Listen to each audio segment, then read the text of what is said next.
Once they got dropped off, they actually got dropped off by Hudson and 7th Street, which is ironically where Jimmy Sessions, a 10th Street member, lived.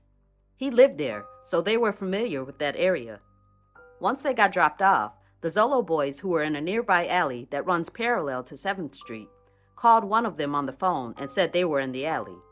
So J Mag, SET, Mike Jiggs, and Dougie made their way over to that alleyway. They got in the alleyway with the Zolo boys. They got ready. Their hoods went up. They put bandanas over their faces. They got their guns ready. They made their way, a group of 7 or so shooters, down the alleyway towards Pennsylvania. They got to the end of the alleyway, which is called Osborne Alley, that opens up into Pennsylvania Street. 155 Pennsylvania would be a half block or so, to the right. But there's an open field, and you'll see photos and a video of this area. They walked around the corner, but not in the sidewalk or the street. They walked through this open field, kind of staying near the houses, out of view of anyone who looked down the sidewalk. They slinked up along in the house line and the tree line to a garage.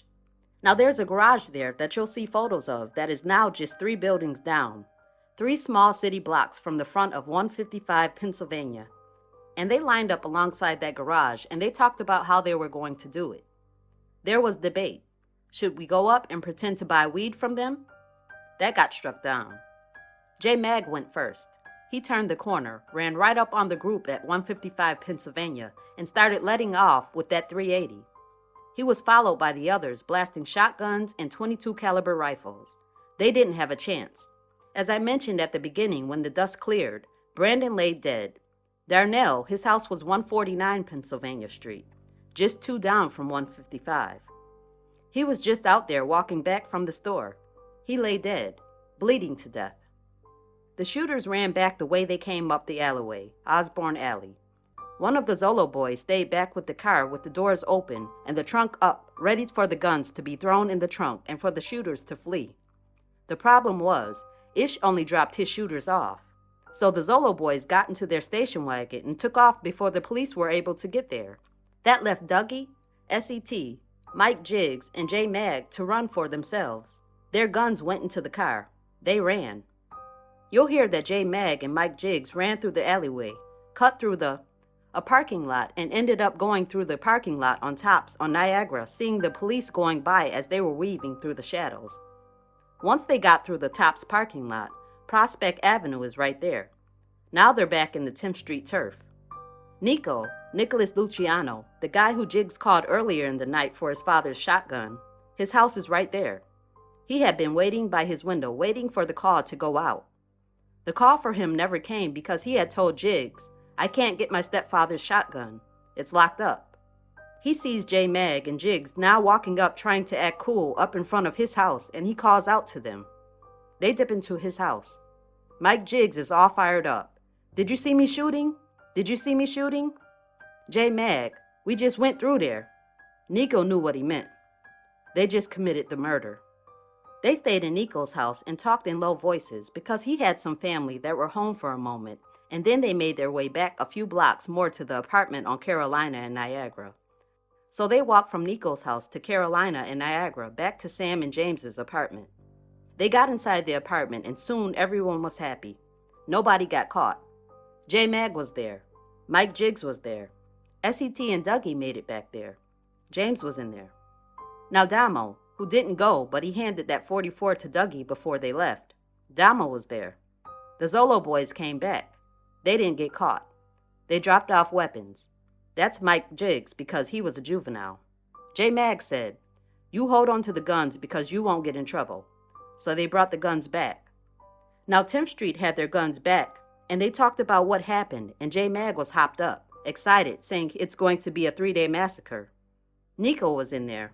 He'll tell you that. He had walked back to the apartment with them. It's going to be a 3-day massacre, his words. They began to talk about their alibis and what they would tell the police if they got picked up. They commented that they would say that they were in the house playing video games. J Mag commented that if he was talked to, he was going to say he was with Dougie at Dougie's house. Sam said he was going to say he was at home. Mike Jiggs didn't need an excuse. He didn't think because, ironically, he's cousins with some of the rival gangs. so he didn't think he needed an alibi because no one would suspect him. Eventually, they all filtered out at one time in order to be unsuspecting.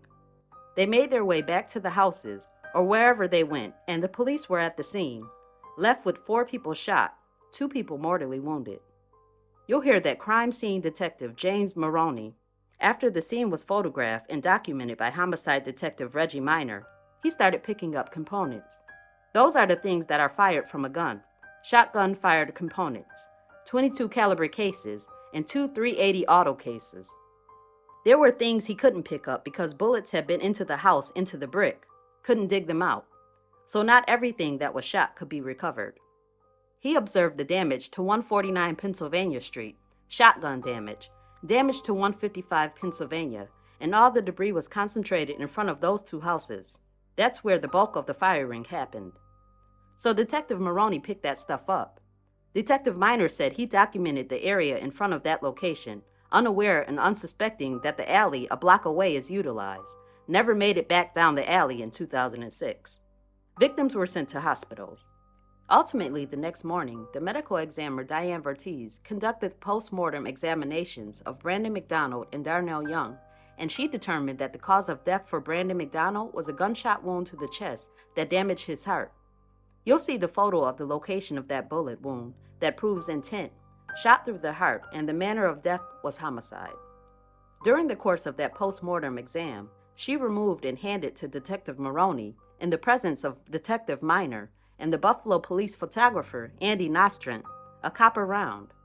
That round was among the components that Detective Maroney later submitted to the Erie County Police Services Forensic Laboratory, and ultimately, all the components were analyzed by now retired firearms examiner, who will come back here and testify. His name is Stuart Easter, and he'll tell you that the .380 caliber casing that was provided by Detective Maroney was, in fact, a .380 caliber bullet. The same gun that Cello will tell you he handed to J. Mag. That was the round that killed Brandon, fired by this defendant.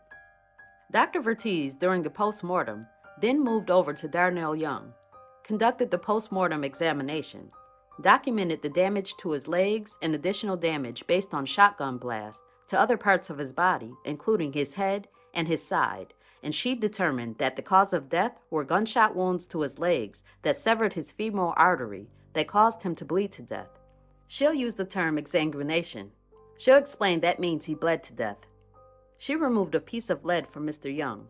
Now that piece of lead was so badly mangled and so badly damaged that firearms examiner Easter, when he later analyzed it, he couldn't determine what type of gun fired it. But what firearms examiner Easter will be able to tell you from the witness stand is that at least 5 firearms were utilized during the murders of Brandon McDonald and Darnell Young, and the attempted murders of Paige Diaz, Miguel Aberon, Darrell Maddox, and Aaron Williams. The shooters, who will testify, Sam Thurman, Mike Jiggs, and Dougie Harville, will tell you they had more guns than that. Soon after these murders, words began to leak back to the defendants. They watched the news. They read the paper. They started to learn that they shot the wrong people. Soon, they began to hush up about it, even amongst some of their friends, but J. Mag did make a few more comments. See, he'll tell his friends. You'll hear from Kyle Egan, Nicholas Luciano, and Sam Thurman. They'll tell you that J. Mag explained to him that he got picked up by the police and that he told the police that a guy named Jonathan Marrero did it and that he made up some other names. Now, Jonathan Marrero, he'll testify too, that he was in the back seat of the car that Matt Nasty drove by in. Marrero looked a bit like Delgado, and just around the time, a few days within the time period of these murders, Marrero happened to be caught with a .44 caliber firearm somewhere else in the city. Delgado told his friends that he blamed Marrero. Sam Thurman commented, "And they believed you? J. Mag, I'm here, aren't I?" Made similar comments in front of Kyle Egan and Nicholas Luciano. Jairo Hernandez talked to his best friend Ish. He said, "I dropped him off." Louis Chubbs, who drove the surveillance vehicle with Matt Smith in it, saw Delgado up on Bloom a few days later by his house. They talked. Delgado said they got what they deserved for doing what they did to Kiki. Now Marrero, he got arrested and charged with the murders. He spent time in jail, but even he didn't snitch. He knew more about that than he let on to the police, but he didn't tell. So he spent time in jail, and then ultimately, the case against him got dismissed.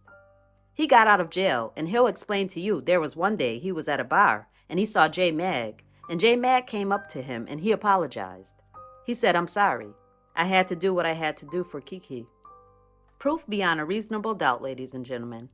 But there will be more, because the 10th Street Gang and its activities didn't stop with the murders and the attempted murders on Pennsylvania Street. It continued. Other people were still selling drugs. Other people were still doing shootings, all connected, all members of the gang. Just a month or so later, on May 22, 2006, J. Mag, Bow Wow, SET, James, and X Blaze, they learned that around the corner from a 10th Street drug house located at 257 Whitney, a bunch of other guys not from the neighborhood had set up shop selling drugs out of an apartment at 235 Hudson, right around the corner. They decided they were going to run them out of there. Jamarlin Sessions will testify he told them they're right around the corner. He'll explain these younger guys, they were hungry. They wanted what's called a lick, or a robbery, to move these guys out to make money so there will be more drug traffic at their spot. So they developed a plan, and the plan was to have X Blaze dress up in dirty clothes and act like he was a crack user, and they may use the term crackheads. That's what they called them. You may hear that type of language. I apologize in advance. That's what they said. They had him dress up like that and go to this apartment at 235 Hudson, and he purchased $20 worth of crack and came back to them and reported what he saw. They decided to arm themselves. Bow Wow, Kyle Egan, had an AK-47. James had a shotgun. J. Mag had a handgun. They armed themselves, and back at that apartment at Niagara and Carolina, staging ground. They threw the guns, the long guns, the shotgun, and the AK in a green bag. Derek Yancey, funny, drove them up near 235 Hudson and parked the car waiting for them. They went in. They made their way down the hallway. When there was a knock on the door, the drug dealers inside the apartment opened it thinking that they were going to have a customer. What they got was James's shotgun in the face, and he tried to barge his way in. He blasted the shotgun. Kyle Egan followed behind him with the AK, ended up grazing James in the arm, but he hit the drug dealers in the apartment as they ran out the back. J. Mag couldn't get in there. He was in the hallway with his gun. They all ran out, leaving the green bag there. You'll see the AK-47 casings. You'll see the damage to the apartment. You'll see the blood. You'll learn that people were shot. Guess what? The evidence will show that those drug dealers from another part of town didn't come back, and 10th Street took over that whole apartment building at 235 Hudson Street. They had several of the apartments within that building. Among themselves, they called it the Carter from the movie New Jack City. It was their drug house, their den. They controlled all the apartments in there.